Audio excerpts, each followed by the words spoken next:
My name is Chris Griffiths. I'm a Professor of Dermatology at the University of Manchester and also a clinical dermatologist.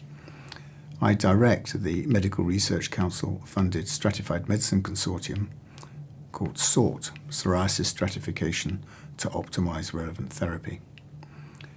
PSORT is now in its fifth and final year. And I'm going to tell you a little bit about psoriasis, what we know about the genetics and immunology, introduce you to the biologic therapies that we use for this disease, and then talk about stratified medicine and how, using various characteristics of psoriasis, we can start to more accurately target therapies, particularly biologic therapies, to the individual patient. Psoriasis is a skin disease, primarily.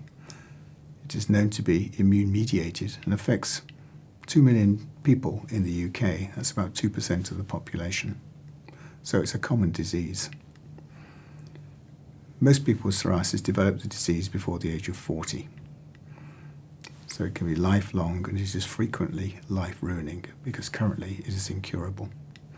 It's associated with comorbidities such as cardiovascular disease, depression and anxiety, psoriatic arthritis, inflammatory bowel disease, and obesity.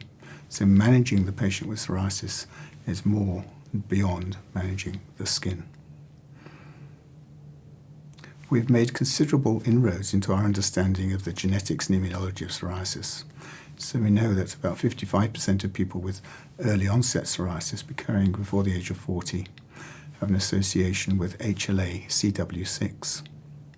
And the genetics and careful immunological work has shown us that there are key cytokine pathways in the process, particularly tumor necrosis factor alpha, interleukin-17 and interleukin-23 play important roles in the production of the classic scaly red plaques of psoriasis, which occur most commonly on elbows and knees and the scalp, but can occur anywhere on the skin surface.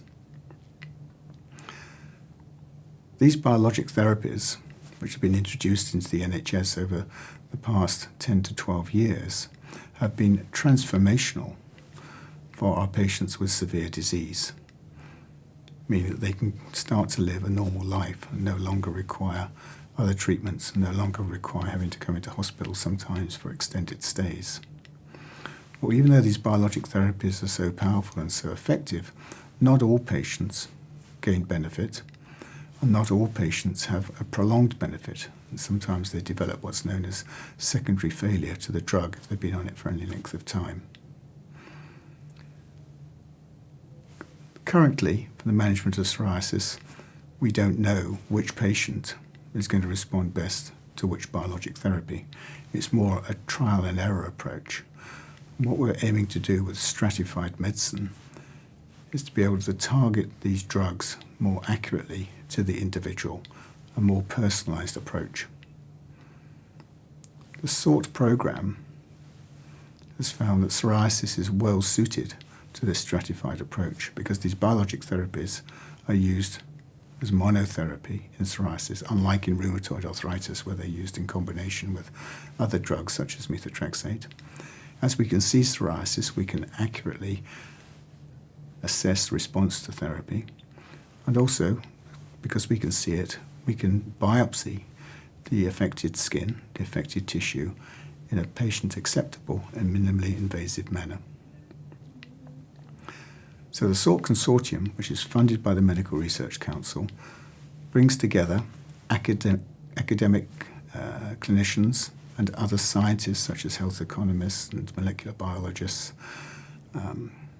particularly from Manchester, Newcastle and King's College London, working closely with the Psoriasis Association, British Association of Dermatologists, and 10 pharmaceutical and diagnostic companies. So it's a very good example of a close industrial academic partnership. And the main aim of PSORT is can we use clinical, genetic and immune biomarker information, put that together in a systems medicine approach to allow us to predict and reproducibly stratify the response of psoriasis to biologic therapies in a manner that is minimally dosed and cost effective. So health economics is an important part of this. What we would hope to do was be using all this information to develop an algorithm where before a patient starts treatment, we'll be able to ascertain which drug they should have the best response to, not just in the short term, but over the long term. Obviously, a key component of this is integration of all this huge amount of information using health informatics and bioinformatics.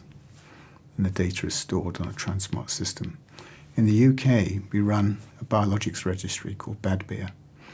This is run from Manchester, but incorporates the UK and Ireland with 161 dermatology centres taking part. And we have 17,000 patients who are on systemic therapies for psoriasis, including 11,000 patients on biologic therapies.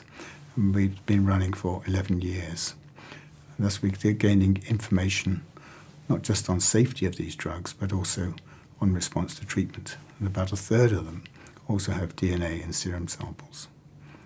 At the same time, we've been prospectively taking blood samples and skin biopsy samples from patients starting secukinumab, which is an anti-IL-17 biologic, ustekinumab, which targets interleukin-12 and interleukin-23, and adalimumab, which targets G1-aggressive factor alpha. We've made great progress in understanding some of the markers which will allow us to predict response. For instance, we've been able to show that drug levels of adalimumab early in the course of treatment, within 1 month, are predictive of whether the patient is going to have a long-term response to the drug or not. We've also looked at adherence, the ability of a patient to use the drug according to the regimen that's being prescribed for them. Interestingly, about 20% of patients are non-adherent to biologic therapies, i.e. they don't use them in the way that we expect that they should be doing. And we're getting valuable insight into which patients don't adhere and which patients do adhere to treatment. The genetics are starting to show us differences. And patients who go on to ustekinumab for psoriasis, they have a much greater chance of having a very good response, that's a 90% or higher improvement, more quickly if they are HLA-CW6 positive. Conversely, if they're HLA-CW6 negative, they have a greater chance of having a very good response to adalimumab. That on its own is not going to be enough, but as a part of an integrated omics approach, that may be just one of the markers that we would use in developing an algorithm. Also, we know that clinical information, where the patient is overweight, whether the patient smokes, whether they have psoriasis on their hands and soles, can allow us to predict treatment response. We know that those individual characteristics, smoking, psoriasis on the hands and feet, and high BMI, body mass index, are markers of a poor response to biologic. So that means it's not just a matter of getting the patient on the right drug, it's also getting them into the right lifestyle. So reducing alcohol intake, stopping smoking, losing weight, all of those on their own will improve psoriasis, but also in combination with the right biologic will certainly produce a much greater and sustained response to the biologic therapy. So we're making great progress.